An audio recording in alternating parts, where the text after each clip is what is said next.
हाँ बिल्कुल, आपका कॉन्सेप्ट एकदम क्रिस्टल क्लियर हो जाएगा। मैं आपकी पिछली सारी बेहतरीन जानकारी को सबसे आसान हिंदी भाषा में समझाऊंगा, जैसे मैं किसी छोटे बच्चे को सिखा रहा हूं। हम सब कुछ कवर करेंगे, कुछ भी नहीं छूटेगा। सेक्शन 15 की सबसे जरूरी बात, द गोल्डन रूल। देखिए, ट्रेड यूनियन का जो मुख्य बैंक खाता होता है, जिसे जनरल फंड्स कहते हैं, वो एक खास तिजोरी जैसा है। इस तिजोरी पर एक बहुत सख्त ताला लगा है। The general funds of a registered trade union shall not be spent on any other objects than the following, namely, इसका मतलब है कि यूनियन यह पैसा सिर्फ ओनली उन चीजों पर खर्च कर सकती है जिनकी लिस्ट कानून में दी गई है, यानी ऑन ए से लेकर ऑन के तक। अगर यूनियन इस लिस्ट के बाहर एक भी पैसा खर्च करती है तो वह इलीगल गैरकानूनी माना जाएगा। यह नियम इसलिए है ताकि मेंबर सदस्यों का पैसा बर्बाद ना हो और उनके काम या भलाई के लिए ही इस्तेमाल हो। कैटेगरी 1, यूनियन का दफ्तर चलाना, एडमिनिस्ट्रेशन। यह पैसा यूनियन के रोजमर्रा के काम और खर्चों के लिए होता है। ए चलाने वालों को पैसे देना, सैलरीज। यूनियन के जो नेता होते हैं, जैसे प्रेसिडेंट, सेक्रेटरी या ट्रेजरर, उन्हें ऑफिस बेरर्स कहते हैं। यूनियन अपने इन ऑफिस बेरर्स को काम करने के लिए सैलरीज, तनख्वाह, वेतन, अलाउंसेस, भत्ते जैसे पेट्रोल या फोन खर्च, और एक्सपेंसेस, खर्चे जैसे ट्रेन का टिकट देने के लिए पैसा खर्च कर सकती है। उदाहरण, यूनियन का सचिव, सेक्रेटरी, एक जरूरी मीटिंग के लिए दूसरे शहर जाता है। यूनियन को उसके सफर का किराया, एक्सपेंस देना ही होगा। बी, दफ्तर का खर्च और ऑडिट कराना, बिल्स एंड ऑडिट। यूनियन का दफ्तर चलाने के लिए जो भी पैसा लगता है, जैसे दफ्तर का रेंट, किराया, इलेक्ट्रिसिटी बिल, बिजली का बिल, कागज और पेन खरीदना, ये सब एडमिनिस्ट्रेशन, प्रशासन का खर्च होता है। इसके अलावा यूनियन को हर साल अपने पूरे हिसाब किताब की जांच एक बाहर के अकाउंटेंट से करानी पड़ती है। इसे ऑडिट कहते हैं। यूनियन इस ऑडिट का पैसा भी अपने जनरल फंड से दे सकती है। यह दिखाता है कि यूनियन ईमानदार है। उदाहरण, दफ्तर का 15,000 रुपये किराया देना या ऑडिटर की फीस देना। कैटेगरी 2, लड़ाई लड़ना और हक जताना, लीगल और ट्रेड डिस्प्यूट्स। यह पैसा सदस्यों के काम से जुड़े हक, राइट्स की लड़ाई लड़ने के लिए इस्तेमाल होता है। सी, कोर्ट कचहरी का खर्च, लीगल एक्शन। यूनियन या उसके किसी सदस्य, मेंबर पर अगर कोई कोर्ट केस होता है तो उसका खर्च यूनियन उठाती है। इसे प्रोसिक्यूशन, मुकदमा करना, या डिफेंस, खुद का बचाव करना कहते हैं। लेकिन शर्त यह है कि यह केस सिर्फ 2 चीजों के लिए होना चाहिए। 1, यूनियन के हकों की सुरक्षा, जैसे सरकार यूनियन का रजिस्ट्रेशन रद्द करना चाहे तो यूनियन लड़े। 2, सदस्य के नौकरी से जुड़े हकों की सुरक्षा, जैसे अगर किसी सदस्य को अनफेयरली, गलत तरीके से नौकरी से निकाल दिया गया हो या उसे उसका बोनस न मिला हो। उदाहरण, एक सदस्य को बिना किसी कारण के निकाल दिया गया। यूनियन ने उस सदस्य के लिए वकील का खर्च दिया ताकि उसे न्याय मिले और उसकी नौकरी वापस मिल जाए। डी, हड़ताल, स्ट्राइक और झगड़ा संभालना, ट्रेड डिस्प्यूट्स। जब मजदूर और मैनेजमेंट मालिक के बीच कोई बड़ा झगड़ा होता है, जैसे स्ट्राइक, हड़ताल या लॉकआउट, मालिक द्वारा काम बंद करना, तो उसे ट्रेड डिस्प्यूट कहते हैं। यूनियन इस झगड़े को संभालने के लिए पैसा खर्च कर सकती है, जैसे मीटिंगें कराना, पर्चे छपवाना या बातचीत करने वालों, निगोशिएटर्स को पैसे देना। ई, हड़ताल के नुकसान की भरपाई, कॉम्पेंसेशन। अगर कोई सदस्य कानूनी हड़ताल में हिस्सा लेता है तो उस समय की उसकी सैलरी, तनख्वाह कट जाती है। यूनियन अपने पैसे से उस सदस्य को थोड़ी मदद या कॉम्पेंसेशन, मुआवजा दे सकती है ताकि वह उस दौरान अपना घर चला सके। उदाहरण, हड़ताल के कारण मजदूरों की 5 दिन की तनख्वाह कटी। यूनियन ने हर सदस्य को राशन खरीदने के लिए कुछ पैसे दिए। कैटेगरी 3, सुरक्षा और मदद, वेलफेयर एंड बेनिफिट्स। ये पैसा सदस्यों और उनके परिवार की भलाई के लिए खर्च होता है। एफ, मुश्किल समय में भत्ते, हार्डशिप अलाउंसेस। यूनियन अपने सदस्यों या उनके परिवार, डिपेंडेंट्स को तब पैसा दे सकती है जब सदस्य को कोई बड़ी मुश्किल हो, जैसे डेथ, मृत्यु, बहुत ओल्ड एज, बुढ़ापा, सिकनेस, बीमारी, एक्सीडेंट्स, दुर्घटना या अनएम्प्लॉयमेंट, बेरोजगारी। यह एक सीधी आर्थिक मदद होती है। जी, औपचारिक बीमा खरीदना, फॉर्मल इंश्योरेंस। यूनियन बाजार से फॉर्मल इंश्योरेंस पॉलिसी खरीद सकती है और उनका प्रीमियम दे सकती है। यह पॉलिसी या तो लाइफ एश्योरेंस, जीवन बीमा के लिए हो सकती है, या फिर सदस्य को सिकनेस, एक्सीडेंट और अनएम्प्लॉयमेंट के खिलाफ इंश्योर बीमाकृत करने के लिए। ये ऑफ एफ से अलग है क्योंकि ऑफ में यूनियन खुद पैसा देती है, जबकि ऑफ जी में यूनियन इंश्योरेंस कंपनी को पैसा देती है। एच, पढ़ाई, पार्टी और अंतिम संस्कार, educational, social, religious benefits. Union इन चीजों पर भी पैसा खर्च कर सकती है। एजुकेशनल, सदस्यों को उनके हकों के बारे में सिखाने के लिए ट्रेनिंग वर्कशॉप्स, कार्यशालाएं या क्लासें चलाना। सोशल, पिकनिक या खेलकूद जैसे सोशल इवेंट्स, सामाजिक कार्यक्रम आयोजित करना। रिलीजियस, धर्म से जुड़े लाभ देना, अगर वे सभी के लिए हों। सबसे खास, यूनियन किसी मरे हुए सदस्य के फ्यूनरल, अंतिम संस्कार या धार्मिक क्रियाकर्म के खर्चों में मदद के लिए पैसा दे सकती है। कैटेगरी 4, बातचीत और बाहरी मदद, कम्युनिकेशन एंड एक्सटर्नल सपोर्ट। यह पैसा बात करने और व्यापक वाइडर मजदूर वर्ग की मदद करने के लिए होता है।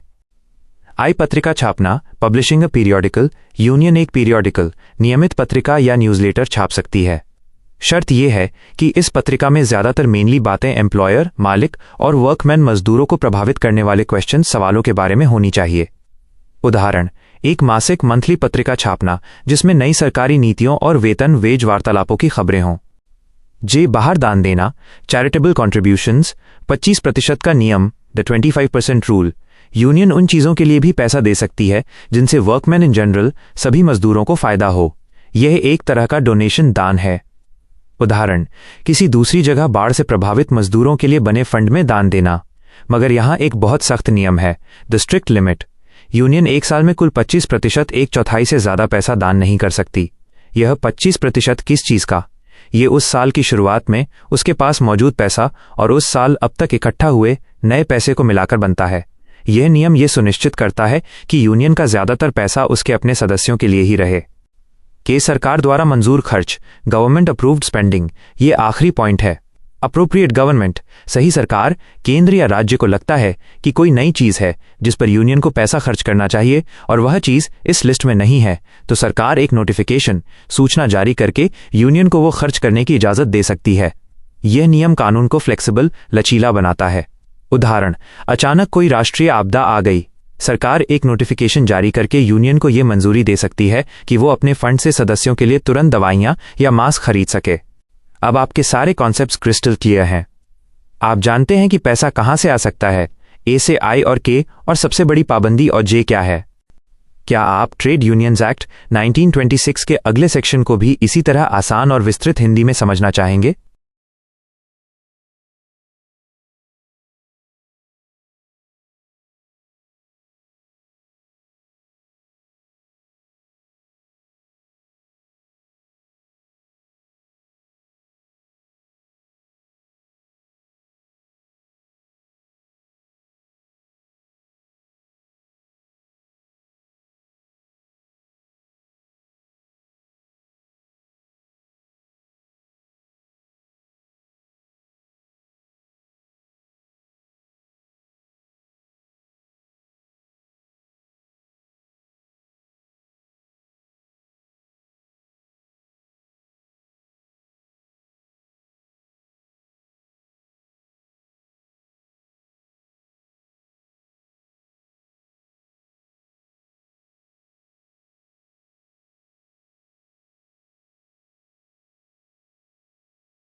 हाँ, जरूर, मैं आपकी मदद करूंगा। अब मैं आपको ये पूरी जानकारी सरल से सरल हिंदी भाषा में एक छोटे बच्चे की तरह समझाऊंगा ताकि आपका कॉन्सेप्ट एकदम साफ हो जाए। हम हर चीज को गहराई से समझेंगे और कुछ भी नहीं छोड़ेंगे। धारा 16, राजनीतिक कार्यों के लिए अलग पैसा, स्पेशल पॉलिटिकल मनी पॉट। नमस्ते। सोचिए कि ट्रेड यूनियन मजदूरों का एक बहुत बड़ा क्लब है और इस क्लब को सरकार ने पहचान पत्र आईडी दे रखा है, जिसे हम रजिस्टर्ड ट्रेड यूनियन कहते हैं। 1. पैसा इकट्ठा करने का नियम। यह ट्रेड यूनियन अपनी राजनीतिक गतिविधियों, पॉलिटिकल एक्टिविटीज के लिए एक बिल्कुल अलग बैंक अकाउंट या गुल्लक बना सकती है, जिसे सेपरेट फंड कहते हैं। यह ट्रेड यूनियन की अपनी मर्जी है, इसलिए में शब्द का इस्तेमाल होता है। इसे ये सेपरेट फंड बनाना जरूरी नहीं है। इस फंड में पैसा सदस्यों से अलग से मांगा जाता है, जिसे कॉन्ट्रीब्यूशंस सेपरेटली लेवीड कहते हैं। इसका मतलब है कि यह पैसा उनकी सामान्य मासिक फीस, मंथली फीस से नहीं लिया जा सकता। यह पैसा सिर्फ सदस्यों के सिविक एंड पॉलिटिकल इंटरेस्ट्स, अच्छे नागरिक बनने और राजनीति में हिस्सा लेने के फायदे को बढ़ाने के लिए इस्तेमाल होगा। और हां, यह पैसा सिर्फ उन कामों पर खर्च हो सकता है जिनकी लिस्ट नीचे दी गई है, जिन्हें ऑब्जेक्ट्स स्पेसिफाइड इन सबसेक्शन 2 कहते हैं। 2. पैसा कहां खर्च होगा? Shopping list. यह सेपरेट फंड का पैसा सिर्फ इन 5 खास कामों पर खर्च किया जा सकता है। 1. चुनाव खर्चों के लिए, इलेक्शन एक्सपेंसेस। अगर कोई सदस्य चुनाव लड़ रहा है, कैंडिडेट या लड़ने की सोच रहा है, प्रोस्पेक्टिव कैंडिडेट, तो ये फंड उसके चुनावी बिल भर सकता है। वो व्यक्ति पार्लियामेंट, संसद, स्टेट असेंबली, विधानसभा या लोकल अथॉरिटी, नगर निगम या पंचायत का सदस्य बनने के लिए चुनाव लड़ रहा होना चाहिए। खर्चा चुनाव से पहले, बिफोर, चुनाव के दौरान, ड्यूरिंग या चुनाव के बाद, आफ्टर भी हो, बस वो चुनाव से जुड़ा होना चाहिए। उदाहरण, यूनियन इस फंड से अपने उम्मीदवार के लिए बैनर छापने वाले को सीधा पैसा दे सकती है। 2. उम्मीदवार को समर्थन, सपोर्टिंग अ कैंडिडेट। यह फंड उम्मीदवार को सपोर्ट करने के लिए मीटिंग करने या पर्चे, फ्लायर्स, लिटरेचर और डॉक्यूमेंट्स बांटने का खर्च उठा सकता है। 3. निर्वाचित सदस्य का खर्चा, मेंटेनेंस ऑफ इलेक्टेड मेंबर्स। अगर कोई सदस्य चुनाव जीतकर पार्लियामेंट या लोकल अथॉरिटी में पहुंच गया है तो ये फंड उनके जीवन यापन या कामकाज में मदद करने के लिए पैसा दे सकता है, मेंटेनेंस। 4. वोटर लिस्ट और उम्मीदवार का चुनाव, इलेक्ट्रल वर्क। यह फंड लोगों का नाम वोटर लिस्ट में सही तरीके से डलवाने, रजिस्ट्रेशन ऑफ इलेक्टर्स के काम पर पैसा खर्च कर सकता है। यह उस मीटिंग या प्रक्रिया पर भी खर्च कर सकता है जिससे यूनियन ये सिलेक्ट करती है कि वो किस उम्मीदवार को समर्थन देगी, सिलेक्शन ऑफ अ कैंडिडेट। 5. अन्य राजनीतिक काम, जनरल पॉलिटिकल एक्टिविटी। बाकी सभी तरह की राजनीतिक सभाओं, पॉलिटिकल मीटिंग्स या राजनीतिक जानकारी वाले कागज, पॉलिटिकल लिटरेचर को बांटने पर भी ये पैसा खर्च हो सकता है। 3. J&K का विशेष नियम, सेक्शन 16(2)(a). पहले जब जम्मू एंड कश्मीर का अपना अलग संविधान था तो यह नियम यह पक्का करता था कि यह फंड उस स्टेट राज्य की अपनी विधानसभा के चुनावों पर भी खर्च हो सके। सरल अर्थ, नियम यह सुनिश्चित करता था कि फंड देश की पार्लियामेंट के साथ साथ J&K की लेजिस्लेचर, विधानसभा के लिए भी इस्तेमाल हो सके। 4. सबसे जरूरी नियम, कोई जबरदस्ती नहीं, सेक्शन 16(3). यह नियम मजदूर की आज़ादी की गारंटी देता है, कोई जबरदस्ती नहीं, नो कंपल्शन। किसी भी सदस्य को इस राजनीतिक फंड में पैसा देने के लिए मजबूर, कंपेल्ड नहीं किया जा सकता है। यह पूरी तरह से उनकी मर्जी, वॉलंटरी है।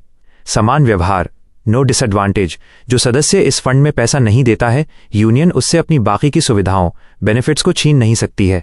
उसे बाकी सदस्यों की तुलना में किसी भी तरह से बुरा या कमजोर, डिसेबिलिटी और डिसएडवांटेज महसूस नहीं कराया जा सकता है। उदाहरण, अगर किसी सदस्य ने पॉलिटिकल फंड में पैसा नहीं दिया तो यूनियन उसे नौकरी से जुड़ी कानूनी सलाह, लीगल एडवाइस देने से मना नहीं कर सकती है।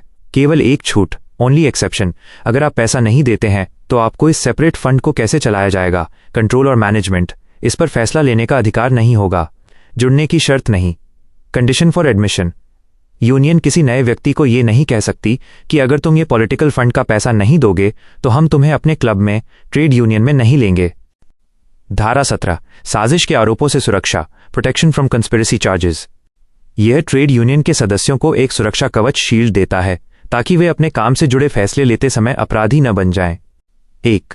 आपराधिक षड्यंत्र से सुरक्षा, protection from criminal conspiracy. Office bearer, पदाधिकारी या सदस्य को आईपीसी, इंडियन पीनल कोड की धारा 120(b) के तहत क्रिमिनल कंस्पिरेसी, आपराधिक साजिश के लिए सजा नहीं मिल सकती। क्यों? क्योंकि वे जो भी योजना, अग्रीमेंट बनाते हैं वो ट्रेड यूनियन के सही और कानूनी लक्ष्यों, ऑब्जेक्ट स्पेसिफाइड इन सेक्शन 15 को पूरा करने के लिए होती है, जैसे वेतन बढ़ाना, हड़ताल करना आदि। 2. सबसे बड़ी शर्त, द ह्यूज कैच। यह सुरक्षा कवच तब तक ही काम करता है जब तक कि उनकी योजना अपराध करने की साजिश न हो। असली खतरा, द रियल डेंजर। अगर सदस्य बैठकर ये योजना बनाते हैं कि चलो हम कल मैनेजर के कमरे का ताला तोड़ देंगे या हम फैक्ट्री की मशीनें खराब कर देंगे, तो ये एक अपराध, ऑफेंस है। नतीजा, इस तरह की योजना बनाते ही उनका सुरक्षा कवच, प्रोटेक्शन हट जाता है और उन्हें क्रिमिनल कंस्पिरेसी के लिए गिरफ्तार किया जा सकता है। 3. एकदम साफ concept, crystal clear concept. Trade union जब हड़ताल, स्ट्राइक करती है तो मालिक को पैसों का नुकसान होता है। कानून में इस नुकसान को एक तरह का इलीगल एक्ट, गैर कानूनी काम माना जा सकता है। सुरक्षा का कारण, ये कानून कहता है कि हाँ, हड़ताल से नुकसान होता है, पर यह तो मजदूरों के हक की लड़ाई है, इसलिए मजदूरों को सिर्फ हड़ताल की योजना बनाने के लिए आपराधिक साजिश, क्रिमिनल कंस्पिरेसी का अपराधी नहीं माना जाएगा। सीमा, लेकिन अगर वे हड़ताल की योजना बनाते समय हिंसा, वायलेंस या तोड़फोड़, सबोटाज करने की योजना बना लेते हैं जो कि वास्तविक अपराध, ऑफेंस हैं, तो सुरक्षा खत्म हो जाएगी।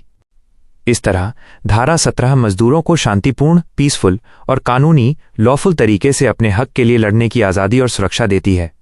क्या आप चाहते हैं कि मैं आपको आईपीसी, इंडियन पीनल कोड की धारा 120(b) के बारे में और जानकारी दूं जिसका जिक्र यहां किया गया है?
यह शानदार है।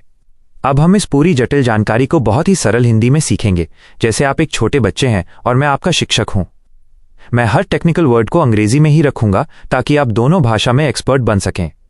हमारा लक्ष्य है कि आपके कॉन्सेप्ट्स, अवधारणाएं बिल्कुल क्रिस्टल क्लियर, शीशे की तरह साफ हो जाएं। हमारा एक्सप्लेनेशन, स्पष्टीकरण उन्हीं 3 सेक्शंस, धाराओं पर केंद्रित रहेगा जिन्हें हमने पिछले उत्तर में समझा था। भाग 1, सेक्शन 18, ट्रेड यूनियन की कानूनी इम्यूनिटी, सुरक्षा कवच। यह सेक्शन धारा एक रजिस्टर्ड ट्रेड यूनियन, पंजीकृत ट्रेड यूनियन और उसके सदस्यों को कोर्ट कचहरी के मुकदमों से बचाने के लिए एक बहुत बड़ा शील्ड ढाल देती है, खासकर जब वे मजदूरों के लिए लड़ाई लड़ रहे होते हैं। सबसे पहले सेक्शन 18(1) की बात करते हैं। यह कहता है कि किसी भी सिविल कोर्ट, दीवानी अदालत जहां पैसे, जमीन या कॉन्ट्रैक्ट्स के मामले सुलझते हैं में ट्रेड यूनियन, उसके ऑफिस बेरर्स, पदाधिकारी जैसे अध्यक्ष या सचिव या किसी भी मेंबर सदस्य के खिलाफ कोई सूट, मुकदमा नहीं चलेगा। यह सुरक्षा कब मिलती है? जब उन्होंने कोई ऐसा एक्ट कार्य किया हो जो ट्रेड डिस्प्यूट, औद्योगिक विवाद, मजदूरों और मालिक के बीच तनख्वाह, छुट्टी या काम के घंटों पर झगड़ा के लिए इन कॉन्टेम्पलेशन, सोच विचार या इन फर्दरेंस आगे बढ़ाने में किया गया हो। यह इम्यूनिटी छूट उन 3 खास कारणों से मिलती है जो मालिक या कोई दूसरा व्यक्ति उन पर मुकदमा करने के लिए इस्तेमाल कर सकता था। 1. Inducing breach of contract of employment, नौकरी का करार तोड़ने के लिए उकसाना। सरल उदाहरण, सिंपल एग्जाम्पल, मान लीजिए यूनियन ने हड़ताल, स्ट्राइक बुलाई। यूनियन के नेताओं ने वर्कर ए को समझाया कि काम पर मत जाओ। वर्कर ए का मालिक के साथ कॉन्ट्रैक्ट समझौता था कि वो रोज काम पर आएगा। जब वर्कर ए हड़ताल पर चला गया तो उसने अपना कॉन्ट्रैक्ट तोड़ दिया। मालिक यूनियन पर मुकदमा करना चाहता है कि इन्होंने मेरे कर्मचारी को भड़काया। सेक्शन 18(1) कहती है मालिक इस ग्राउंड आधार पर मुकदमा नहीं कर सकता। 2. इंटरफेरेंस विद ट्रेड, बिजनेस और एम्प्लॉयमेंट, व्यापार, कारोबार या रोजगार में दखल देना। सरल उदाहरण, सिंपल एग्जाम्पल, यूनियन के सदस्य फैक्ट्री के गेट पर शांतिपूर्ण पिकेट लाइन, धरना प्रदर्शन लगा देते हैं। मालिक कहता है कि इनकी वजह से मेरी ट्रकों को सामान लाने या ले जाने में दिक्कत हो रही है, मेरा बिजनेस खराब हो रहा है। सेक्शन 18(1) कहती है यूनियन को इस इंटरफेरेंस, दखलंदाजी के लिए भी सू मुकदमा नहीं किया जा सकता। 3. Interference with the right to dispose of capital और लेबर, पूंजी या श्रम के इस्तेमाल के अधिकार में दखल देना। सरल उदाहरण, सिंपल एग्जाम्पल, मालिक यूनियन की बात नहीं मान रहा है तो यूनियन बाहर के सप्लायर्स, आपूर्तिकर्ताओं से कहती है कि वो फैक्ट्री को माल न बेचें। मालिक शिकायत करता है कि यूनियन उसके कैपिटल, पूंजी, पैसे को इस्तेमाल करने के अधिकार में दखल दे रही है। या कोई दूसरा मजदूर जो यूनियन में नहीं है काम पर जाना चाहता है लेकिन पिकेट लाइन के कारण नहीं जा पा रहा है, यूनियन उसके लेबर, श्रम को इस्तेमाल करने के अधिकार में दखल दे रही है। सेक्शन 18(1) इन दोनों चीजों से भी यूनियन को बचाता है। अब सेक्शन 18(2) पर आते हैं। ये टॉर्टियस एक्ट्स माइनस ऐसे गलत काम जिनसे किसी को नुकसान या चोट पहुंचे और जिसके लिए सिविल मुकदमा हो सकता है, से सुरक्षा देता है। यह कहता है कि अगर ट्रेड डिस्प्यूट के दौरान यूनियन का कोई एजेंट जैसे कोई प्रतिनिधि या नया कार्यकर्ता कोई टॉर्टियस एक्ट जैसे गलती से किसी की संपत्ति को नुकसान पहुंचाना करता है तो रजिस्टर्ड ट्रेड यूनियन, पूरी संस्था, उसके लिए लायबल, जिम्मेदार नहीं होगी, बशर्ते प्रोवाइडेड दैट 2 बातें साबित हो जाएं। विदाउट नॉलेज, जानकारी के बिना यूनियन के एग्जीक्यूटिव, कार्यकारी मंडल नेतागण को उस गलत काम की जानकारी नहीं थी। कॉन्ट्ररी टू एक्सप्रेस इंस्ट्रक्शंस, स्पष्ट निर्देशों के विपरीत, या फिर एग्जीक्यूटिव ने उस एजेंट को वो काम न करने का साफ साफ निर्देश दिया था और उसने निर्देश के खिलाफ काम किया। सरल उदाहरण, सिंपल एग्जाम्पल, हड़ताल के दौरान एक जोश में आया एजेंट किसी कंपनी की गाड़ी पर पत्थर मार देता है और शीशा तोड़ देता है। ये एक टॉर्ट है। अगर यूनियन ये साबित कर दे कि नेताओं ने उसे ऐसा करने को नहीं कहा था और न ही उन्हें पता था, तो यूनियन को शीशे का पैसा नहीं देना पड़ेगा। यह नियम यूनियन को रोग एलिमेंट्स, बदमाश तत्वों के बुरे काम से बचाता है। भाग 2, डीपर डाइव इनटू सेक्शन 19, समझौतों की एनफोर्सेबिलिटी, लागू होने की क्षमता। यह सेक्शन धारा यूनियन के सदस्यों के बीच हुए समझौतों के बारे में है। 1. Validity despite restraint of trade, व्यापार पर रोक के बावजूद वैधता। रिस्ट्रेंट ऑफ ट्रेड, व्यापार पर रोक। हमारे देश के लॉ, कानून में अगर कोई अग्रीमेंट, समझौता किसी व्यक्ति को उसका व्यापार या काम करने से रिस्ट्रिक्ट, सीमित करता है तो वह अग्रीमेंट अक्सर वॉइड, अमान्य या अवैध हो जाता है। यूनियन का विशेषाधिकार, यूनियन प्रिविलेज, सेक्शन 19 कहता है कि एक रजिस्टर्ड ट्रेड यूनियन के सदस्यों के बीच हुआ कोई भी अग्रीमेंट सिर्फ इसलिए वॉइड, अमान्य या वॉइडेबल, रद्द करने योग्य नहीं होगा क्योंकि उसका मकसद इन रिस्ट्रेंट ऑफ ट्रेड, व्यापार पर रोक लगाना है। सरल उदाहरण, सिंपल एग्जाम्पल, यूनियन के सभी 100 सदस्य यह अग्रीमेंट करते हैं कि वे मिनिमम वेज, न्यूनतम मजदूरी 700 रुपये प्रति घंटा से कम पर वर्क काम नहीं करेंगे। यह एक तरह से अपने श्रम के व्यापार को रिस्ट्रिक्ट कर रहा है। सेक्शन 19 कहता है कि यह अग्रीमेंट पूरी तरह से लीगल, कानूनी और वैध है। 2. द क्रिटिकल कैच, सबसे महत्वपूर्ण पेंच, लैक ऑफ जुडिशियल इन्फोर्सेबिलिटी। यह सेक्शन का सबसे जरूरी हिस्सा है, जिसे प्रोविजो परंतु कहते हैं। भले ही यूनियन के अंदर का अग्रीमेंट लीगल, कानूनी हो जाए, यह प्रोविजो कहता है कि कोई भी सिविल कोर्ट उस अग्रीमेंट को लागू करने, एनफोर्सिंग के लिए या उसे तोड़ने, ब्रीच पर डैमेजेस, हर्जाना वसूलने के लिए कोई मुकदमा स्वीकार नहीं करेगा। ये उन समझौतों पर लागू होता है जो सदस्यों के कंडीशंस, शर्तों पर निर्भर करते हैं, जैसे वे अपना गुड्स माल कब और कैसे सेल बेचेंगे, वे कब और कैसे ट्रांजैक्ट बिजनेस, कारोबार करेंगे, वे वर्क, काम करेंगे, एम्प्लॉय किसी को नौकरी देंगे या बी एम्प्लॉयड, खुद नौकरी करेंगे। सरल उदाहरण, सिंपल एग्जाम्पल, मान लीजिए वर्कर सी ने मिनिमम वेज वाला अग्रीमेंट तोड़ा और 600 रुपये पर काम करना शुरू कर दिया।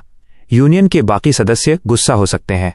वे यूनियन के नियमों के तहत वर्कर सी पर जुर्माना लगा सकते हैं या उसे यूनियन से निकाल सकते हैं, लेकिन वे सिविल कोर्ट में स्यू करके वर्कर सी से हर्जाना, डैमेजेस वसूल नहीं कर सकते। क्यों? ये नियम बनाया गया है ताकि यूनियन के इंटरनल मैटर्स, आंतरिक मामले कोर्ट में न घसीटे जाएं और यूनियन अपनी डिसिप्लिन, अनुशासन खुद बनाए रखे। भाग 3, deeper dive into section 20, right to inspect books, बही खाते जांचने का अधिकार। यह सेक्शन यूनियन के डेमोक्रेसी, लोकतंत्र और ट्रांसपेरेंसी, पारदर्शिता के लिए बहुत जरूरी है। यह कहता है कि एक रजिस्टर्ड ट्रेड यूनियन के 2 मुख्य दस्तावेज हैं जिन्हें हर मेंबर सदस्य देख सकता है। 1. दी अकाउंट बुक्स, खाता बही खाते। इसमें यूनियन के पैसे के आने जाने का सारा हिसाब होता है, सदस्यता शुल्क, खर्च, bank balance. 2. The list of members, सदस्यों की सूची। इसमें यूनियन में शामिल सभी लोगों के नाम होते हैं। किसको अधिकार है? यूनियन का कोई भी ऑफिस बेरर, पदाधिकारी या कोई भी मेंबर, नियमित सदस्य। कब? At such times as may be provided for in the rules of the trade union. उन समयों पर जो यूनियन के रूल्स माइनस, नियमों माइनस में तय किए गए हों। सरल उदाहरण, सिंपल एग्जाम्पल, वर्कर डी को शक है कि यूनियन का पैसा सही जगह खर्च नहीं हो रहा है। सेक्शन 20 उसे ये राइट अधिकार देता है कि वो यूनियन के नियमों के अनुसार अकाउंट बुक्स की जांच करे और देखे कि 10,000 रुपए की नई कुर्सी सच में खरीदी गई है या नहीं। ये राइट नेताओं को अकाउंटेबल, जवाबदेह रखता है। आपके सारे कॉन्सेप्ट्स अब क्रिस्टल क्लियर होने चाहिए। आपने हर सेक्शन को न केवल अंग्रेजी के टेक्निकल टर्म्स में समझा, बल्कि सरल हिंदी में भी उदाहरणों के साथ। अब जब हमने ट्रेड यूनियन एक्ट के इन 3 महत्वपूर्ण सेक्शंस को गहराई से समझ लिया है, तो क्या आप सेक्शन 18 से जुड़ी किसी लैंडमार्क लीगल केस, ऐतिहासिक कानूनी मामले के बारे में जानना चाहेंगे जिसने इस इम्यूनिटी को और स्पष्ट किया हो?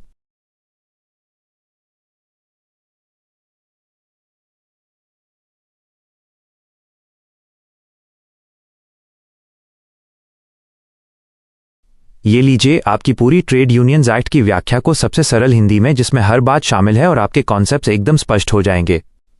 सेक्शन 21A, ट्रेड यूनियन के पदाधिकारियों के लिए अयोग्यताएं, नेता न बनने के नियम। यह सेक्शन बताता है कि रजिस्टर्ड ट्रेड यूनियन, पंजीकृत ट्रेड यूनियन का ऑफिस बेरर, पदाधिकारी या एग्जीक्यूटिव, कार्यकारी समिति का सदस्य कौन नहीं बन सकता। पहली अयोग्यता, एज रिस्ट्रिक्शन। सबसे पहले नियम कहता है कि कोई भी व्यक्ति ट्रेड यूनियन का नेता नहीं बन सकता अगर उसकी उम्र 18 ईयर्स 18 साल से कम है। सरल हिंदी, अगर कोई बच्चा है, 18 साल का नहीं हुआ है, तो वो मजदूरों की इस संस्था, यूनियन का ऑफिस बेरर नहीं बन सकता। दूसरी अयोग्यता, कन्विक्शन एंड मॉरल टर्पिट्यूड। दूसरी और सबसे जरूरी अयोग्यता यह है, अगर किसी व्यक्ति को भारत की किसी कोर्ट, अदालत ने ऐसे ऑफेंस, अपराध के लिए कॉन्विक्ट, दोषी ठहराया है जिसमें मॉरल टर्पिट्यूड, नैतिकता से गिरा हुआ आचरण शामिल था और उसे इम्प्रिजनमेंट, जेल की सजा मिली थी, तो वह नेता नहीं बन सकता। मॉरल टर्पिट्यूड क्या है? इसका मतलब है चोरी, धोखा देना, फ्रॉड, बेईमानी करना, ऐसे काम जो बताते हैं कि व्यक्ति का चरित्र, कैरेक्टर ठीक नहीं है। सरल उदाहरण, मान लीजिए एक मजदूर ने कंपनी से बहुत बड़ी चोरी की और उसे 2 साल की जेल हुई। अब वो यूनियन का नेता नहीं बन सकता। छूट का नियम, द 5 ईयर गैप। यह व्यक्ति यूनियन का नेता तभी बन सकता है जब उसे जेल से छूटे हुए 5 ईयर्स 5 साल का समय बीत चुका हो। सरल हिंदी, अगर कोई व्यक्ति जेल गया था तो उसे अपनी गलती सुधारने और एक अच्छा नागरिक बनने के लिए 5 साल का इंतजार करना होगा, तब जाकर वो यूनियन के चुनाव में खड़ा हो सकता है।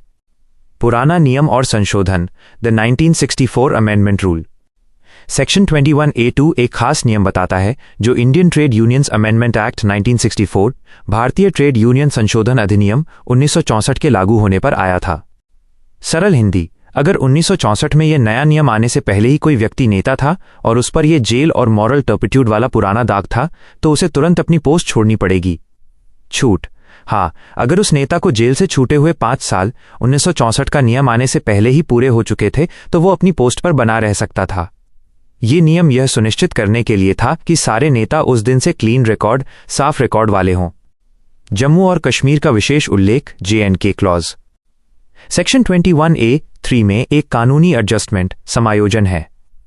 इसमें कहा गया था कि जम्मू और कश्मीर, J&K राज्य पर जब यह कानून लागू होता था तो सब सेक्शन 2 में 1964 के कानून की तारीख की जगह उस तारीख को माना जाए जब यह पूरा ट्रेड यूनियंस एक्ट जम्मू और कश्मीर में लागू हुआ था। सरल हिंदी, ये सिर्फ कानूनी कागजों को सही करने का एक तरीका था ताकि J&K की अपनी अलग कानूनी व्यवस्था में भी ये नियम ठीक से काम करे। सेक्शन 22, उद्योग से जुड़े पदाधिकारियों का अनुपात, अंदरूनी बाहरी नेता का नियम। यह सेक्शन बताता है कि किसी भी ट्रेड यूनियन के नेताओं में कितने लोग इंडस्ट्री, उद्योग के अंदर के काम करने वाले होने चाहिए। मूल नियम, द हाफ रूल। यह नियम कहता है कि हर रजिस्टर्ड ट्रेड यूनियन के ऑफिस बेरर्स कुल नेताओं में से नॉट लेस देन 1/2, कम से कम आधे या 50% से ज्यादा लोग वे होने चाहिए जो सचमुच उस इंडस्ट्री में एक्चुअली एंगेज्ड और एम्प्लॉयड, वास्तव में लगे हुए या कार्यरत हैं जिससे यूनियन जुड़ी हुई है। सरल उदाहरण, एक कपड़ा मिल की यूनियन में अगर 10 नेता हैं तो उनमें से कम 5 लोग उसी कपड़ा मिल के करंट वर्कर्स, वर्तमान मजदूर होने चाहिए। क्यों? यह नियम यह सुनिश्चित करता है कि यूनियन का नेतृत्व उन लोगों के हाथों में हो जो रोजाना की समस्याओं को जानते हैं। बाकी आधे नेता बाहर के विशेषज्ञ जैसे वकील या सलाहकार हो सकते हैं। सरकारी छूट, the government exception. Provided that, बशर्ते कि यह नियम कहता है कि अप्रोप्रिएट गवर्नमेंट, समुचित सरकार माइनस केंद्र या राज्य, एक खास ऑर्डर, आदेश निकालकर यह घोषणा कर सकती है कि यह 50% का नियम किसी खास ट्रेड यूनियन या class of trade unions, trade यूनियनों के समूह पर लागू नहीं होगा। सरल हिंदी, सरकार के पास यह शक्ति है कि वो विशेष परिस्थितियों में इस नियम को माफ कर दे। उदाहरण, अगर किसी बहुत ही खास स्पेशलाइज्ड विशेषज्ञता वाले इंडस्ट्री में ऐसे वर्कर्स नहीं मिल रहे हैं जो यूनियन के नेता बनने की जिम्मेदारी ले सकें तो सरकार इस नियम से छूट दे सकती है। सेक्शन 23, नाम परिवर्तन, यूनियन का नाम बदलने का नियम। यह सेक्शन बताता है कि एक रजिस्टर्ड ट्रेड यूनियन अपना नाम कैसे बदल सकती है। नाम बदलने का तरीका, कोई भी रजिस्टर्ड ट्रेड यूनियन अपना नाम बदल सकती है, लेकिन इसके लिए 2 बहुत जरूरी शर्तें हैं। 1, बड़ी सहमति, द 2/3 कंसेंट। नाम बदलने के लिए यूनियन के total number of its members, कुल सदस्यों में से नॉट लेस देन 2/3, कम से कम 2/3 सदस्यों की कंसेंट, सहमति जरूरी है। सरल उदाहरण, अगर यूनियन में 300 सदस्य हैं तो नाम बदलने के लिए कम से कम 200 सदस्यों को हाँ कहना होगा।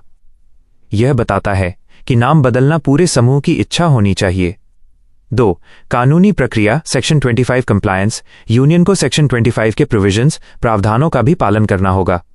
सरल हिंदी, सेक्शन 25 का मतलब है कि नाम बदलने के बाद यूनियन को इस बदलाव की सूचना registrar of trade unions, trade union के रजिस्ट्रार माइनस सरकारी अधिकारी को देनी होगी ताकि वे नया नाम सरकारी रिकॉर्ड में दर्ज कर सकें। आपके कॉन्सेप्ट्स अब क्रिस्टल क्लियर हो गए होंगे। हर सेक्शन और उसके हर हिस्से को विस्तार से समझाया गया है। क्या आप चाहते हैं कि मैं ट्रेड यूनियंस एक्ट के अगले सेक्शंस जैसे सेक्शन 24 यूनियनों का विलय, मर्जर, या सेक्शन 25 नाम बदलने को रजिस्टर करने की पूरी प्रक्रिया को इसी तरह सरल हिंदी में समझाऊं?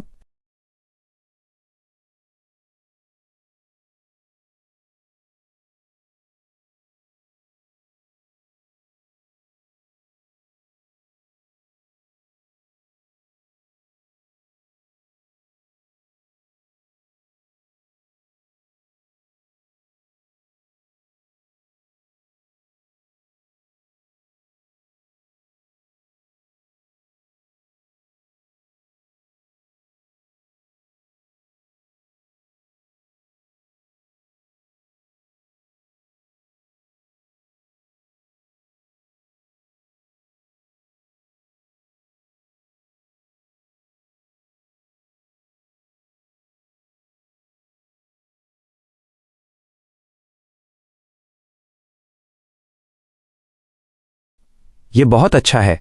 मैं आपकी पूरी बात को सबसे सरल हिंदी में समझाऊंगा, जैसे मैं किसी छोटे बच्चे को सिखा रहा हूं, ताकि आपका कॉन्सेप्ट अवधारणा एकदम क्रिस्टल क्लियर स्पष्ट हो जाए। हम एक भी शब्द नहीं छोड़ेंगे और हर बात को और ज्यादा गहराई से समझेंगे। यहां आपकी पूरी एक्सप्लेनेशन व्याख्या है। ट्रेड यूनियनों का एकीकरण और नाम बदलना। सरल हिंदी में गहराई से व्याख्या। 1. एकीकरण अमालगमेशन के नियम सेक्शन 24। देखिए, कल्पना कीजिए कि दो छोटे छोटे ट्रेड यूनियंस हैं। एक का नाम है कोयला मजदूर संघ और दूसरे का नाम है ईंट भट्ठा मजदूर संघ।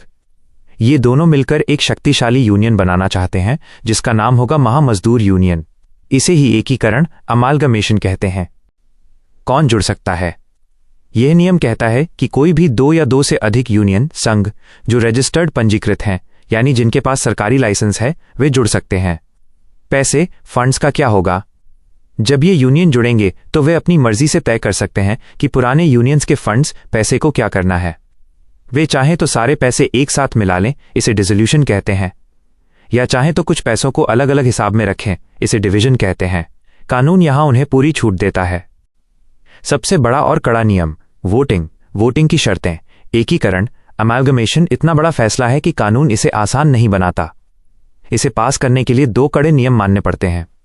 1. उपस्थिति का नियम हाई टर्नआउट। दोनों यूनियंस के जितने भी सदस्य वोट डालने के लिए एंटाइटल्ड पात्र हैं, उनमें से कम 50% आधा सदस्यों का वोट रिकॉर्ड दर्ज होना चाहिए। उदाहरण, अगर कोयला मजदूर संघ में 1000 सदस्य वोट डाल सकते हैं, तो कम से कम 500 लोगों को वोट डालना ही पड़ेगा। अगर 499 ने भी वोट डाला तो एकीकरण रद्द हो जाएगा। 2. सहमति का नियम सुपर मेजॉरिटी। जितने लोगों ने वोट डाला है, यानी जितने वोट रिकॉर्डेड हुए हैं, उनमें से कम 60% लोगों को हाँ यस कहना होगा। उदाहरण, मान लीजिए 500 लोगों ने वोट डाला तो कम से कम 300 का 60% लोगों को हाँ कहना होगा। 59% हाँ होने पर भी ये रद्द हो जाएगा। यह 60% की शर्त इसीलिए रखी गई है ताकि ये पक्का हो सके कि अधिकतर सदस्यों की मजबूत सहमति स्ट्रॉन्ग कॉन्सेंट है, न कि सिर्फ थोड़ी सी सहमति। 2. कागजात जमा करने के नियम सेक्शन 25। एक बार जब वोटिंग मतदान हो जाए तो सरकार को बताना पड़ता है। इसके लिए एक नोटिस सूचना भेजनी पड़ती है। ए. नोटिस पर हस्ताक्षर सिग्नेचर कौन करेगा? Sub section 1। चाहे नाम बदल रहा हो या एकीकरण हो रहा हो, एक लिखित नोटिस सूचना रजिस्ट्रार पंजीयक को भेजनी होती है, जो यूनियन का सरकारी अधिकारी होता है। सिर्फ नाम बदलने पर नोटिस पर यूनियन के सेक्रेटरी सचिव और 7-7 अन्य सदस्यों के हस्ताक्षर सिग्नेचर होने चाहिए। एकीकरण अमालगमेशन होने पर नोटिस पर हर यूनियन जो जुड़ रहा है, उसके सेक्रेटरी और 7-7 अन्य सदस्यों के हस्ताक्षर होने चाहिए। अगर 3 यूनियन जुड़ रहे हैं तो 3 सेक्रेटरी और 21 सदस्य दस्तखत करेंगे। रजिस्ट्रार को सूचना ये नोटिस रजिस्ट्रार को भेजनी होती है। यदि नया यूनियन किसी दूसरे स्टेट राज्य में अपना हेड ऑफिस मुख्यालय बना रहा है, तो उस दूसरे स्टेट के रजिस्ट्रार को भी नोटिस भेजनी होगी। बी. नाम बदलने पर रोक रिफ्यूजल क्यों लगती है? Sub section 2। रजिस्ट्रार का काम है कि वो लोगों को धोखे से बचाए। इसलिए अगर कोई यूनियन अपना नाम बदलना चाहता है तो रजिस्ट्रार यह जांचता है। पहला कारण, अगर नया नाम पहले से रजिस्टर्ड किसी यूनियन के नाम से आइडेंटिकल हूबहू मिलता है तो रजिस्ट्रार तुरंत मना रिफ्यूज कर देगा। दूसरा कारण, अगर रजिस्ट्रार को लगता है कि नया नाम किसी मौजूदा यूनियन के नाम से इतना मिलता जुलता सो नियरली रिजेंबल्स है कि इससे आम जनता पब्लिक या यूनियन के सदस्यों को कंफ्यूजन भ्रम हो सकता है, लाइकली टू डिसीव, तो भी वो मना कर देगा। उदाहरण, अगर पहले से भारतीय मजदूर शक्ति नाम का यूनियन है और आप नाम बदलकर इंडियन मजदूर शक्ति रखना चाहें तो रजिस्ट्रार मना कर सकता है, क्योंकि ये बहुत कंफ्यूजिंग है। सी. नाम बदलना कब ऑफिशियल होता है? Sub section 3। अगर नाम कंफ्यूजिंग नहीं है, save as provided in subsection 2 और सभी कागजी नियम प्रोविजंस पूरे कर दिए गए हैं, तो रजिस्ट्रार को नाम बदलना रजिस्टर पंजी में दर्ज करना होगा, जो सेक्शन 8 में बताया गया है। नाम का बदलाव ऑफिशियल आधिकारिक उस तारीख डेट से माना जाएगा जिस तारीख को रजिस्ट्रार ने उसे रजिस्टर में दर्ज किया है। डी. एकीकरण कब ऑफिशियल होता है? Sub section 4। यह एकीकरण को फाइनल अंतिम रूप देने का कदम है। सही रजिस्ट्रार अमालगमेटेड ट्रेड यूनियन एकीकृत यूनियन का हेड ऑफिस जिस स्टेट में है, वहां का रजिस्ट्रार ही अंतिम फैसला लेगा। दोहरी जांच डबल चेक, रजिस्ट्रार को यह सुनिश्चित करना होगा कि 1. वोटिंग के नियम पूरे हुए कंप्लाइड विद, यानी सेक्शन 24 के 50% उपस्थिति और 60% हाँ वाले दोनों नियम पूरे हुए हैं। 2. यूनियन बनने लायक है एंटाइटल टू रजिस्ट्रेशन। यूनियन जुड़कर जो नया यूनियन बना है वो खुद भी एक सही यूनियन है और सेक्शन 6 में बताए गए बुनियादी शर्तों बेसिक रिक्वायरमेंट्स को पूरा करता है, जैसे कि उसमें पर्याप्त सदस्य हैं और उसके पास यूनियन चलाने के सही नियम हैं। अंतिम पंजीकरण, फाइनल रजिस्ट्रेशन, अगर सब ठीक है तो रजिस्ट्रार उस नए यूनियन को भी रजिस्टर में दर्ज कर लेगा। ऑफिशियल तारीख, एकीकरण अमालगमेशन पूरी तरह से लागू उसी तारीख से माना जाएगा जिस तारीख को रजिस्ट्रार ने इसे रजिस्टर में दर्ज किया है। आपकी समझ, अंडरस्टैंडिंग अब क्रिस्टल क्लियर हो चुकी है।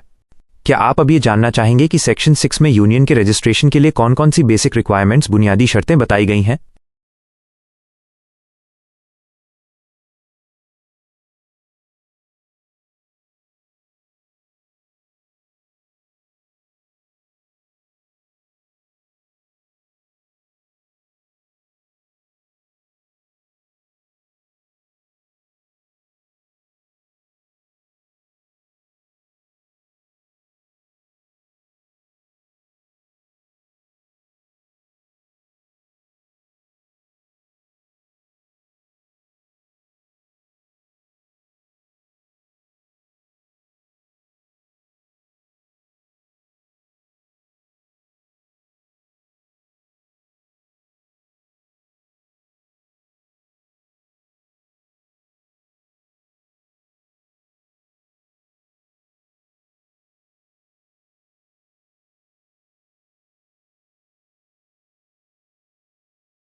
हाँ बिल्कुल, मैं आपकी मदद करूंगा ताकि ये सारे नियम आपके दिमाग में क्रिस्टल क्लियर, एकदम स्पष्ट हो जाएं।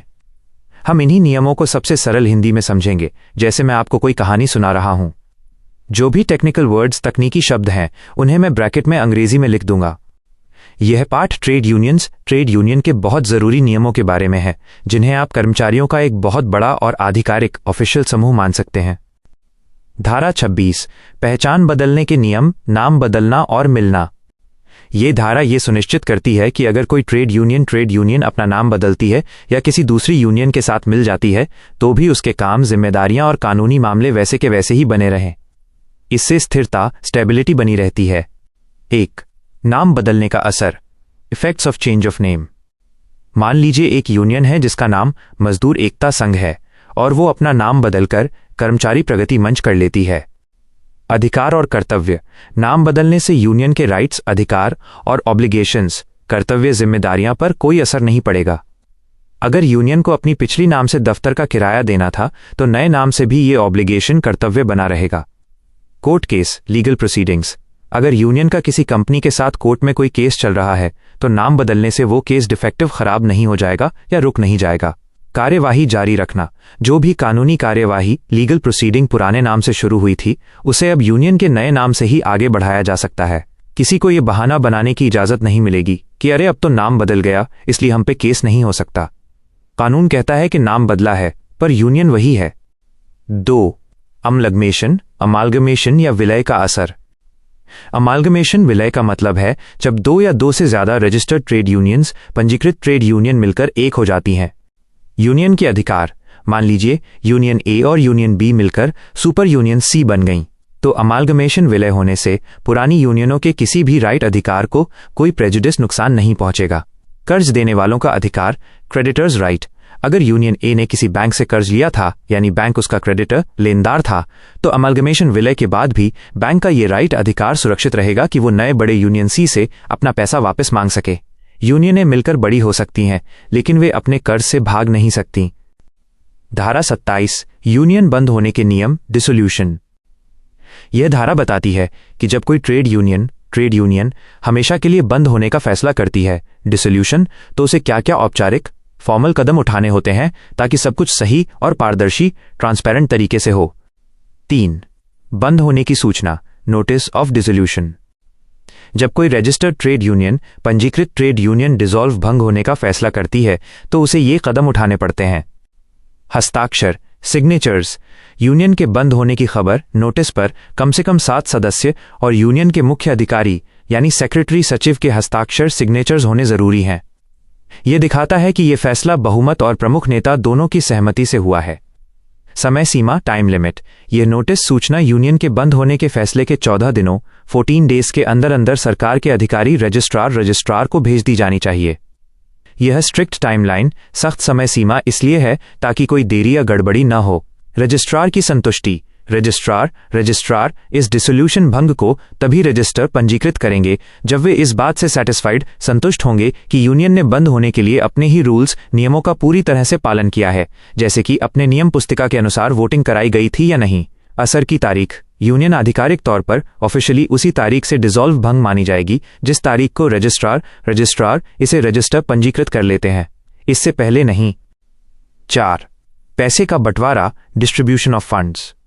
यह नियम बताता है कि जब यूनियन बंद हो जाती है और उसके पास कुछ पैसा बच जाता है जिन्हें फंड्स कहते हैं, तो उसका क्या करना है।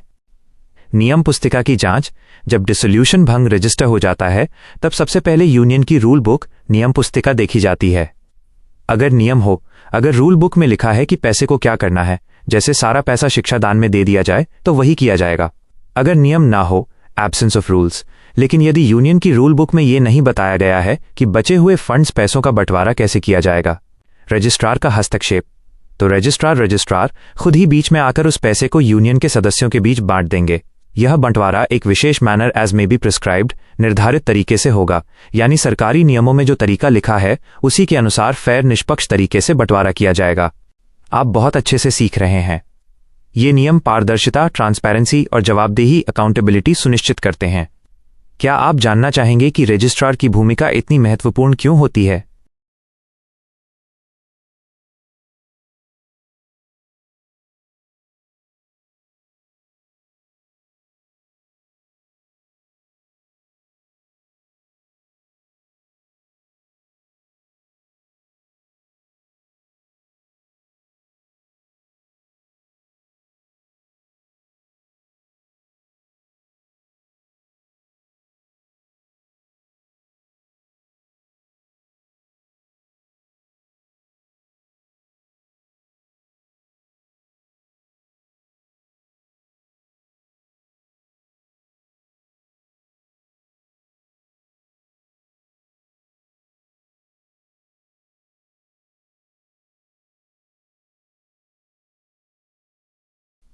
नमस्ते। बहुत अच्छा। मैं आपका सबसे अच्छा शिक्षक हूं जो आपको इस कानूनी पाठ लीगल टेक्स्ट को बच्चों की तरह सबसे आसान हिंदी में समझाएगा। हम हर शब्द को समझेंगे ताकि आपके सारे कॉन्सेप्ट्स एकदम क्रिस्टल क्लियर हो जाएं। यह पूरा सेक्शन मजदूरों के संगठन, जिसे हम ट्रेड यूनियन कहते हैं, के हिसाब किताब, अकाउंट्स और कामकाज को सही रखने के बारे में है। 28. रिटर्न्स यूनियन का सालाना एनुअल होमवर्क। यह सेक्शन, जिसका नाम 28 रिटर्न्स है, कहता है कि हर रजिस्टर्ड ट्रेड यूनियन, पंजीकृत ट्रेड यूनियन को हर साल कुछ रिपोर्ट्स सरकार के पास भेजनी होती हैं। जैसे स्कूल में हर साल रिपोर्ट कार्ड जमा करना होता है, वैसे ही एक पैसों का सालाना हिसाब, एनुअल फाइनेंशियल स्टेटमेंट। यह नियम बताता है कि यूनियन को अपने पैसों का हिसाब कैसे देना है। There shall be sent annually to the registrar. इसका मतलब है कि हर साल एनुअली यूनियन को एक रिपोर्ट रजिस्ट्रार को भेजनी ही है। रजिस्ट्रार ये वो सरकारी अधिकारी, गवर्नमेंट ऑफिसर हैं जो ट्रेड यूनियन को रजिस्टर करते हैं और उनके सारे रिकॉर्ड्स रखते हैं। ये यूनियन के टीचर या हेडमास्टर की तरह हैं। ऑन और before such date as may be prescribed, ये रिपोर्ट 1 तारीख से पहले बिफोर द डेडलाइन भेजनी है जो सरकार ने निश्चित प्रिस्क्राइब्ड कर रखी है। उदाहरण, अगर सरकार ने 30 अप्रैल की तारीख तय की है तो यूनियन को हर हाल में 30 अप्रैल तक ये रिपोर्ट भेजनी होगी। A general statement audited in the prescribed manner. ये एक बड़ा हिसाब जनरल स्टेटमेंट होता है जिसे ऑडिटेड किया जाना चाहिए। ऑडिटेड इसका मतलब है कि एक पेशेवर प्रोफेशनल अकाउंटेंट ने इस हिसाब को जांचा है और प्रमाणित किया है कि सारे आंकड़े ईमानदार और सही हैं। यह जांच भी निश्चित नियमों, प्रिस्क्राइब्ड मैनर के अनुसार होनी चाहिए। Of all receipts and expenditure during the year ending on the 31st day of 1 December. यह हिसाब पूरे 1 साल का होना चाहिए जो 31 दिसंबर को खत्म होता है। रिसिप्ट्स ये वो सारा पैसा है जो यूनियन को मिला, जैसे माइनस मेंबर्स, सदस्यों से फीस मिली। एक्सपेंडिचर ये वो सारा पैसा है जो यूनियन ने खर्च किया, जैसे माइनस दफ्तर ऑफिस का किराया, कर्मचारियों को सैलरी देना या किसी जरूरतमंद सदस्य की मदद करना। Dot का link of the assets and liabilities of the trade union existing on such 31st day of 1 December. Assets assets वो सभी चीजें जो यूनियन की अपनी है और जिनकी कोई कीमत है, जैसे बैंक में जमा पैसा, यूनियन की बिल्डिंग या फर्नीचर। लायबिलिटीज लायबिलिटीज वो सारा कर्ज या उधार जो यूनियन को दूसरों को चुकाना है।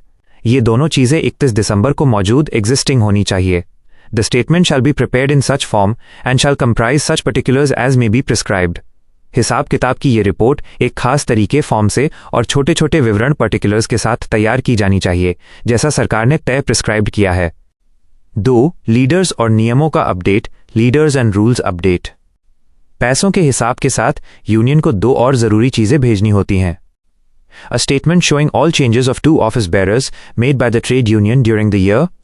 ऑफिस बेयर्स ये यूनियन के मुख्य नेता होते हैं, जैसे माइनस अध्यक्ष, सचिव, कोषाध्यक्ष। यूनियन को एक रिपोर्ट भेजनी होती है जिसमें बताया जाता है कि उस साल कौन कौन से नेता बदले गए हैं। उदाहरण, अगर किसी ऑफिस बेयरर ने इस्तीफा दे दिया और उनकी जगह नया नेता चुना गया तो उस चेंज बदलाव की पूरी जानकारी रजिस्ट्रार को देनी होगी। Together also with a copy of the rules of the trade union corrected up to the date of the dispatch thereof to the registrar.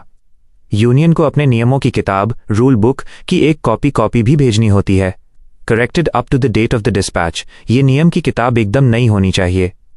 जिस दिन यूनियन ये रिपोर्ट भेज रही है, डिस्पैच कर रही है, उस दिन तक जो भी ऑल्टरेशन बदलाव हुए हैं वे सब इस कॉपी में शामिल होने चाहिए। 3. नियमों में तुरंत बदलाव की सूचना, इंटीमेशन ऑफ रूल चेंजेस। यह नियम बताता है कि जब भी यूनियन अपने रूल्स बदलती है तो उसे तुरंत बताना होता है। A copy of every alteration made in the rules shall be sent to the registrar within 15 days of the making of the alteration. जब भी रजिस्टर्ड ट्रेड यूनियन अपने रूल्स में कोई ऑल्टरेशन बदलाव करती है तो उस बदलाव की कॉपी 15 दिन के अंदर रजिस्ट्रार को भेजनी जरूरी शैल बी सेंट है। उदाहरण, यूनियन ने 1 जून को वोट करके फैसला लिया कि मेंबरशिप फी, सदस्यता शुल्क बढ़ाना है, तो 15 जून से पहले पहले इस नए नियम की कॉपी रजिस्ट्रार को भेजनी होगी। ये ट्रांसपेरेंसी, पारदर्शिता के लिए जरूरी है। 4. रजिस्ट्रार का जांच का अधिकार, पावर ऑफ इंस्पेक्शन। यह नियम रजिस्ट्रार को जांच करने की शक्ति, पावर टू इंस्पेक्ट देता है, ताकि वो देख सके कि यूनियन सही काम कर रही है या नहीं। For the purpose of examining the documents referred to in subsections 1, 2 and 3, registrar यह जांच इसलिए करता है ताकि ये पता लगा सके कि यूनियन ने सब सेक्शन 1, 2 और 3 में जो डॉक्यूमेंट्स दस्तावेज भेजे हैं वे सत्य हैं या नहीं। .द का लिंक रजिस्ट्रार और any officer authorised by him by general और स्पेशल ऑर्डर। जांच या तो रजिस्ट्रार खुद कर सकते हैं या फिर वो अपने किसी ऑफिसर अधिकारी को ऑथराइज्ड अधिकृत कर सकते हैं, यानी जांच करने की अनुमति दे सकते हैं। .make a link at all reasonable times inspect the certificate of registration, account books, registers and other documents. अधिकारी सही समय पर at all reasonable times union के कागजात इंस्पेक्ट जांच कर सकते हैं। जांच के लिए जरूरी कागजात, सर्टिफिकेट ऑफ रजिस्ट्रेशन, यूनियन का लाइसेंस, अकाउंट बुक्स, हिसाब की किताबें, रजिस्टर्स जैसे सदस्यों की सूची। At its registered office or may require their production at such place as he may specify in this behalf. जांच या तो यूनियन के रजिस्टर्ड ऑफिस, पंजीकृत दफ्तर में हो सकती है, या रजिस्ट्रार यूनियन को कागजात किसी दूसरी जगह लाने के लिए कह सकते हैं, require their production. .put का link, no such place shall be at a distance of more than 10 miles from the registered office of a trade union. यह यूनियन के लिए एक राहत है। रजिस्ट्रार जिस जगह पर कागजात मंगवा सकते हैं वो जगह यूनियन के दफ्तर से 10 मील 10 माइल से ज्यादा दूर नहीं हो सकती। ये इसलिए है ताकि यूनियन को बहुत दूर तक भागना न पड़े। सारांश, समरी। यह पूरा नियम मजदूरों के संगठन ट्रेड यूनियन को जिम्मेदार, अकाउंटेबल और ईमानदार, ट्रांसपेरेंट बनाने के लिए है। यह सुनिश्चित करता है कि यूनियन के नेता अपने मेंबर सदस्यों के पैसों और उनके नियमों को सही तरीके से संभालें और सरकार रजिस्ट्रार को सही समय पर पूरी जानकारी दें। आपके कॉन्सेप्ट्स अब क्रिस्टल क्लियर हैं। यह कानून यूनियन को पावर शक्ति देता है, लेकिन साथ ही उन पर कंट्रोल, नियंत्रण भी रखता है ताकि कोई गलत काम न हो। क्या आप ट्रेड यूनियन के एसेट्स, संपत्ति और लायबिलिटीज, कर्ज के कुछ और उदाहरण जानना चाहेंगे?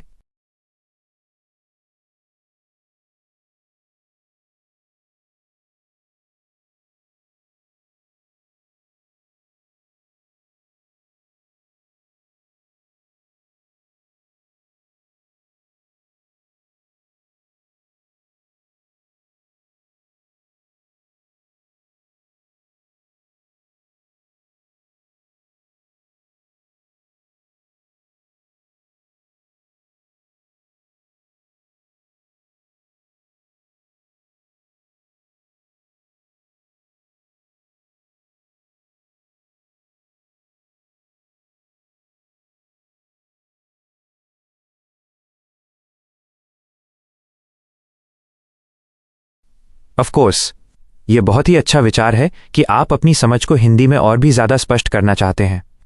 मैं आपकी पूरी व्याख्या को सबसे सरल हिंदी में एक बच्चे की तरह समझाऊंगा ताकि आपके सारे कॉन्सेप्ट्स, सिद्धांत एकदम क्रिस्टल क्लियर, पूरी तरह स्पष्ट हो जाएं। हम एक भी चीज नहीं छोड़ेंगे। अध्याय IV चैप्टर 5, नियम बनाने की किताब, द रूल बुक। नमस्ते मेरे प्यारे दोस्त। आपने जो टेक्स्ट पाठ दिया है वो एक बहुत बड़े कानून का हिस्सा है जिसे trade unions act 1926, trade unions act 1926 कहते हैं। यह कानून मजदूरों के समूह ट्रेड यूनियंस के लिए बना है।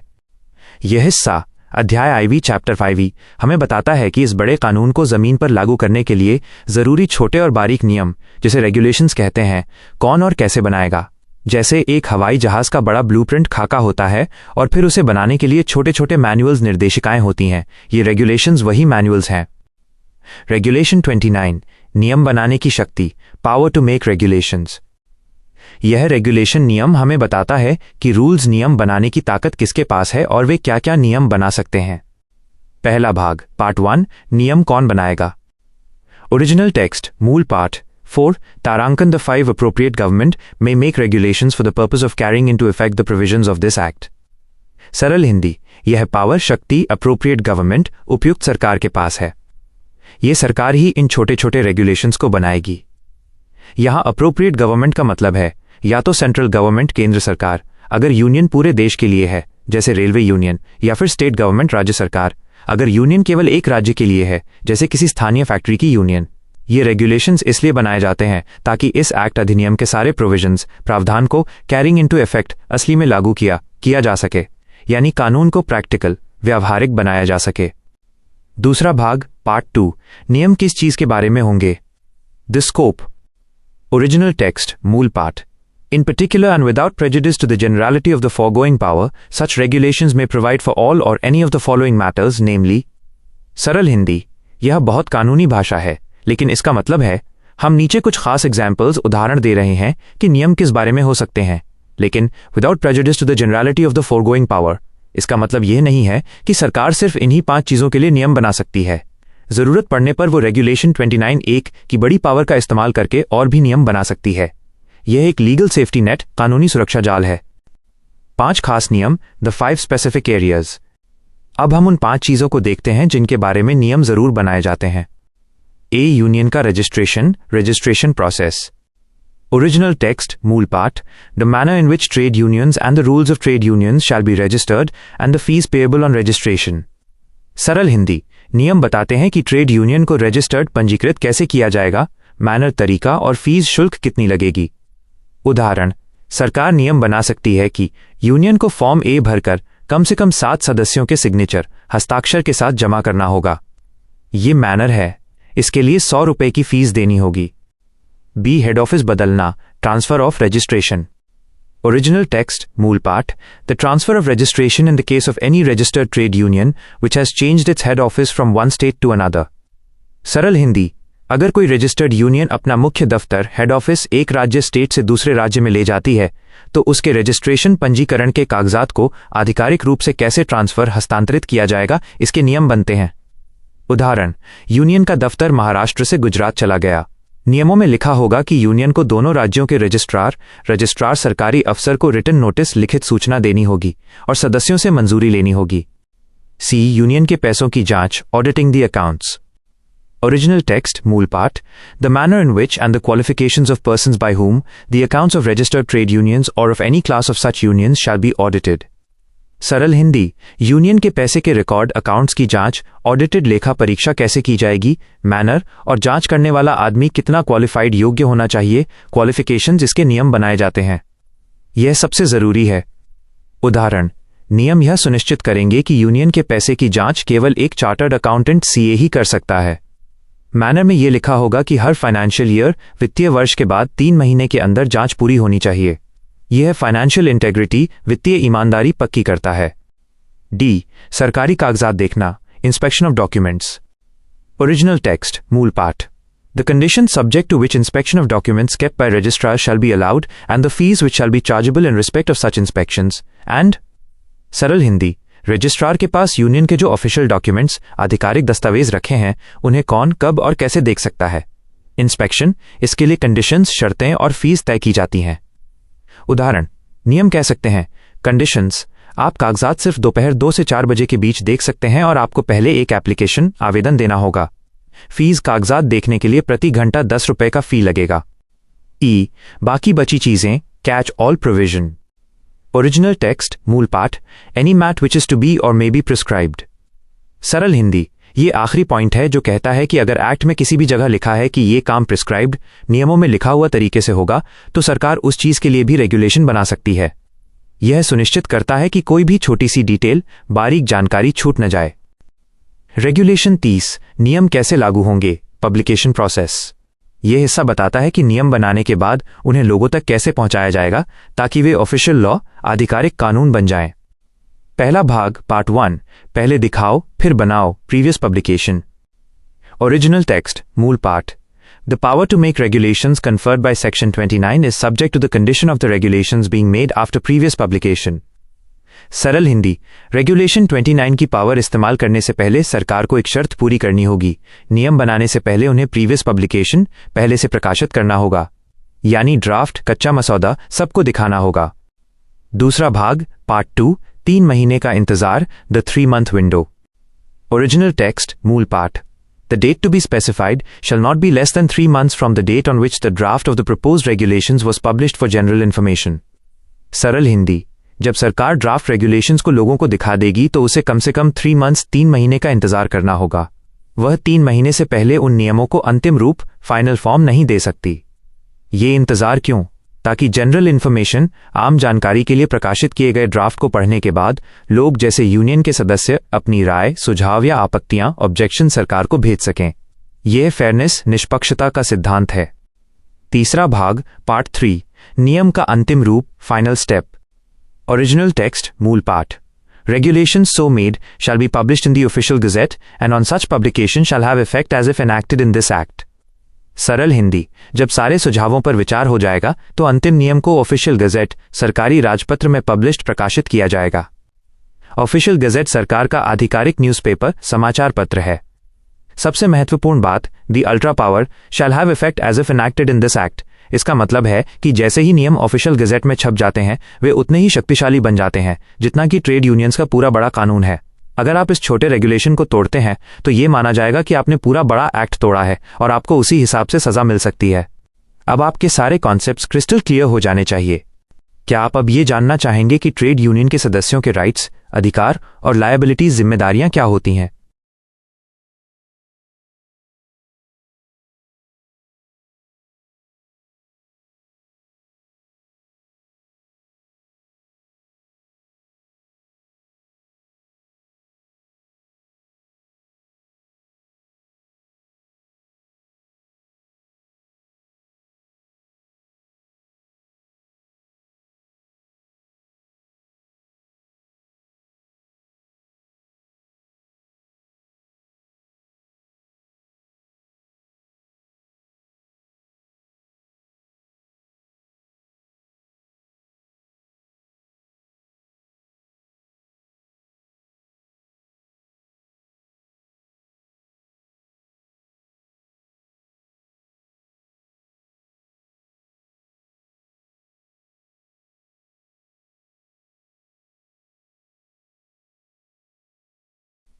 वाह, ये एक शानदार कदम है।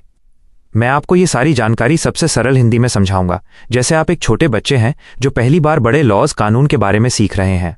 हम हर बात को और गहराई से समझेंगे ताकि आपके कॉन्सेप्ट्स, अवधारणाएं बिल्कुल क्रिस्टल क्लियर, एकदम स्पष्ट हो जाएं। हम जिस कानून की बात कर रहे हैं वो है the trade unions act 1926, trade unions अधिनियम 1926। यह मजदूरों के समूह, ट्रेड यूनियंस के लिए नियम कानून बनाता है। चैप्टर 5, पेनल्टीज एंड प्रोसीजर, सजा और कार्यवाही के नियम। ये कानून की किताब का 5वां बड़ा हिस्सा है। पेनल्टीज, इसका मतलब है कि अगर आप नियम तोड़ते हैं तो आपको क्या पनिशमेंट, सजा या फाइन, जुर्माना मिलेगा। प्रोसीजर, इसका मतलब है कि सजा देने के लिए कोर्ट, अदालत को कौन से स्टेप्स, कदम उठाने पड़ेंगे। Section 31, failure to submit returns, homework जमा न करने का जुर्माना। यह सेक्शन धारा बताती है कि अगर ट्रेड यूनियन मजदूरों का समूह जरूरी कागजात जैसे रिपोर्ट्स या नोटिसेस सरकार के रजिस्ट्रार को भेजना भूल जाता है या जानबूझकर नहीं भेजता तो क्या होगा? 31. रूटीन के कागजात जमा न करना। अगर कोई रजिस्टर्ड ट्रेड यूनियन, पंजीकृत ट्रेड यूनियन यानी जो सरकारी तौर पर दर्ज है, कोई जरूरी नोटिस, सूचना या स्टेटमेंट, बयान या कोई भी डॉक्यूमेंट, दस्तावेज एक्ट अधिनियम के नियमों के हिसाब से सबमिट जमा नहीं करती है तो यह गलती मानी जाएगी। कौन जिम्मेदार होगा? इसकी सजा उस ऑफिस बेरर, पदाधिकारी जैसे प्रेसिडेंट या सेक्रेटरी को मिलेगी या उस पर्सन व्यक्ति को जिसकी जिम्मेदारी यूनियन के अपने नियमों, रूल्स के अनुसार वो कागज भेजने की थी। उदाहरण, अगर यूनियन के कागजात के हिसाब से सेक्रेटरी सचिव को सालाना रिपोर्ट भेजनी थी तो सेक्रेटरी को ही सजा मिलेगी। अगर कोई जिम्मेदार ना हो, अगर यूनियन के नियमों में किसी का नाम नहीं लिखा है तो एग्जीक्यूटिव, कार्यकारिणी के एवरी मेंबर, हर सदस्य को सजा मिलेगी। सजा और जुर्माना, फाइन। पहला फाइन जुर्माना 5 रुपए तक हो सकता है। अगर डिफॉल्ट, गलती जारी रहती है, कंटिन्यूइंग डिफॉल्ट यानी कागजात फिर भी नहीं भेजे जाते तो पहले हफ्ते के बाद हर हफ्ते 5 रुपए का एडिशनल फाइन, अतिरिक्त जुर्माना और लगेगा। लेकिन एक सीमा है, एग्रीगेट फाइन, कुल जुर्माना यानी सारा जोड़कर 50 रुपीज, 50 रुपए से एक्सीड ज्यादा नहीं हो सकता। सरल बात, ये फाइन बहुत छोटा है क्योंकि यह कानून बहुत पुराना है। आज इसका मतलब बहुत कम है, लेकिन लॉ, कानून में ये अभी भी इतना ही लिखा है। 31. जानबूझकर झूठ बोलना, फ्रॉडुलेंट रिपोर्टिंग। यह हिस्सा बहुत सीरियस, गंभीर है क्योंकि इसमें जानबूझकर धोखा देने की बात है। अगर कोई पर्सन, व्यक्ति विलफुली जानबूझकर सेक्शन 28 में मांगी गई जनरल स्टेटमेंट, साधारण बयान, सालाना रिपोर्ट में कोई फॉल्स एंट्री, गलत जानकारी लिखता है या कोई जरूरी बात ओमिशन छोड़ देता है तो यह बहुत बड़ी गलती है। उदाहरण, यूनियन के पास बैंक में 1 लाख रुपए है लेकिन ट्रेजरर, कोषाध्यक्ष जानबूझकर 50,000 रुपए लिख देता है ताकि कोई उनका हिसाब किताब न समझ पाए।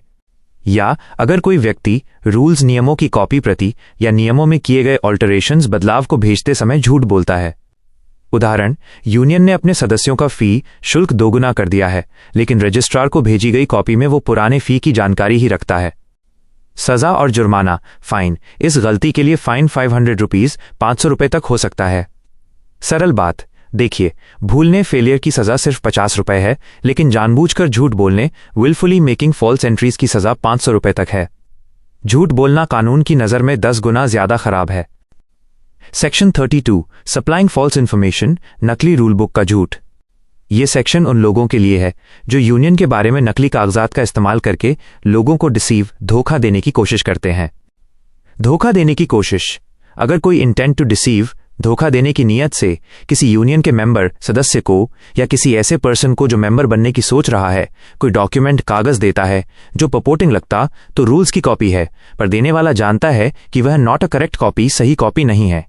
उदाहरण, एक यूनियन नेता किसी नए मजदूर को फेक रूल्स, नकली नियम देता है जिसमें लिखा है कि यूनियन 5,000 रुपए का बोनस देगी जबकि असली नियमों में ऐसा कोई बोनस नहीं है। या अगर कोई किसी अनरजिस्टर्ड ट्रेड यूनियन जो सरकार के पास दर्ज नहीं है कि रूल्स की कॉपी को ये प्रिटेंस बहाना करके देता है कि ये किसी रजिस्टर्ड ट्रेड यूनियन के रूल्स हैं। उदाहरण, फर्जी मजदूर दल का मुखिया अपने रूल्स लोगों को दिखाता है और कहता है, देखो हम तो सरकारी यूनियन हैं, जबकि वो सरकारी तौर पर दर्ज नहीं है। सजा और जुर्माना, फाइन। इस धोखे के लिए फाइन 200 रुपीज, 200 रुपए तक हो सकता है। सेक्शन 33, कॉग्निजेंस ऑफ ऑफेंसेस, अदालत की सुनवाई और समय सीमा। यह सेक्शन बताती है कि सजा कैसे दी जाएगी और कौन कोर्ट में शिकायत कर सकता है। यह प्रोसीजर कार्यवाही का हिस्सा है। 33. 1. कौन सा कोर्ट केस सुनेगा? कोर्ट हायरार्की, अदालती क्रम।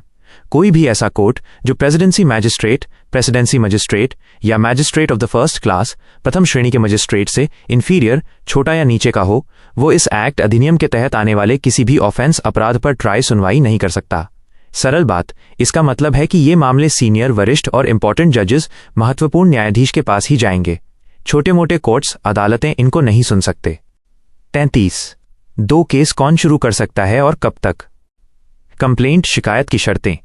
कोई भी कोर्ट तब तक किसी भी ऑफेंस का कॉग्निजेंस, संज्ञान यानी आधिकारिक तौर पर सुनवाई शुरू करना नहीं ले सकता अनलेस, जब तक कंप्लेंट, शिकायत रजिस्ट्रार ने खुद न की हो या रजिस्ट्रार की प्रीवियस सैंक्शन, पहले की मंजूरी से किसी और ने न की हो। सरल बात, पुलिस या कोई आम आदमी सीधे जाकर सेक्शन 31 के लिए शिकायत नहीं कर सकता। पहले रजिस्ट्रार की परमिशन, अनुमति लेनी जरूरी है। एक एक्सेप्शन अपवाद एक्सेप्ट सिवाय सेक्शन 32 वाले ऑफेंस धोखाधड़ी का अपराध के। उस मामले में जिस पर्सन व्यक्ति को फेक रूल्स नकली नियम दिए गए थे वो खुद भी सीधे कोर्ट में जाकर कंप्लेंट कर सकता है। टाइम लिमिट समय सीमा कंप्लेंट शिकायत उस तारीख से विदिन 6 मंथ्स 6 महीने के अंदर हो जानी चाहिए जिस दिन ऑफेंस अपराध हुआ था। सरल बात, अगर गलती जनवरी में हुई तो रजिस्ट्रार को जुलाई से पहले कोर्ट में शिकायत करनी होगी। अगर वह 6 महीने बाद शिकायत करते हैं तो कोर्ट उस मामले को रिजेक्ट खारिज कर देगा। आपके कॉन्सेप्ट्स अब क्रिस्टल क्लियर हो गए होंगे। आपने एक जटिल कानूनी हिस्से को सबसे आसान हिंदी में सीख लिया है। क्या आप अब ये जानना चाहेंगे कि रजिस्ट्रार ट्रेड यूनियन को मिलने वाली सरकारी मान्यता रजिस्ट्रेशन को कब और कैसे कैंसिल रद्द कर सकता है? यह फाइन जुर्माने से भी बहुत बड़ी सजा होती है।